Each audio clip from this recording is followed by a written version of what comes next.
भाजपा के कुछ नेताओं के दिमाग खराब हो गए। उत्तर प्रदेश में जिस तरह के हालात चल रहे हैं, उसमें जिस तरह से अखबार पढ़ने पे तमाम महिलाओं के साथ हत्याएं, रेप, चोरी, डकैती, भ्रष्टाचार की खबरें आ रही है, ये उत्तर प्रदेश की कानून व्यवस्था और जो गरीबों, कमजोरों, किसानों की दमन की राजनीति चल रही है, ये उसका सच है। वोटे का विरोध क्यों हो रहा है? आपने फैसला पढ़ा नहीं, हमने फैसला पढ़ा है। हम ये चाहते हैं कि हम भाइयों की एकजुटता बनी रहे और उस एकजुटता के लिए अब हमने प्रयास किया है कि बहुत जल्द हम शेड्यूल कास्ट की सभी जातियों के लोगों के प्रतिनिधित्व को बिठा के उनसे वार्ता करेंगे।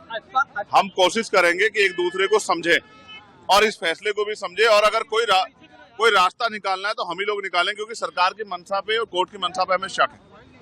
आज तक सुप्रीम कोर्ट ने कोई भी फैसला शेड्यूल कास्ट, शेड्यूल ट्राइब के हितों के लिए नहीं दिया, उनकी रक्षा के लिए नहीं दिया। उनके सारे फैसले आरक्षण पे हमले के जैसे होते हैं। हम इसलिए उनसे उनके फैसले, उनकी मंशा पे, उनकी नीयत पे शक कर रहे हैं। रही बात, अब उपचुनाव है, मेरा प्रयास रहेगा कि इरफान भाई को जिस तरह से उनका उत्पीड़न किया गया है, जिस तरह से उनको सताया गया है, ये किसी से छिपा हुआ नहीं। तो मैं कोशिश करूंगा कि आजाद समाज पार्टी के जरिए हम लोग उनकी आवाज को भी उठाने का काम करें। बीजेपी विधायक ने मायावती जी के ऊपर किस तरह की टिप्पणी करी है?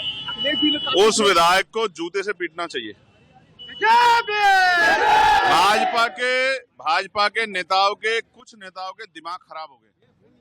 वो हैसियत से ज्यादा बोलने लगे और कभी कभी वो अपने नेताओं खुश करने के चक्कर में ये भी भूल जाते हैं कि इसके परिणाम क्या हो सकते हैं।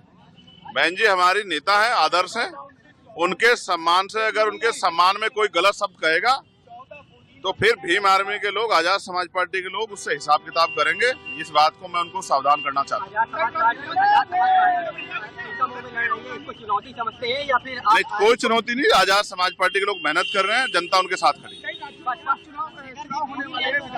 यस, उसमें पार्टी अपनी तैयारी कर रही है और पार्टी का स्टेट का जो ऑर्डर होगा हम लोग उसको फॉलो करेंगे।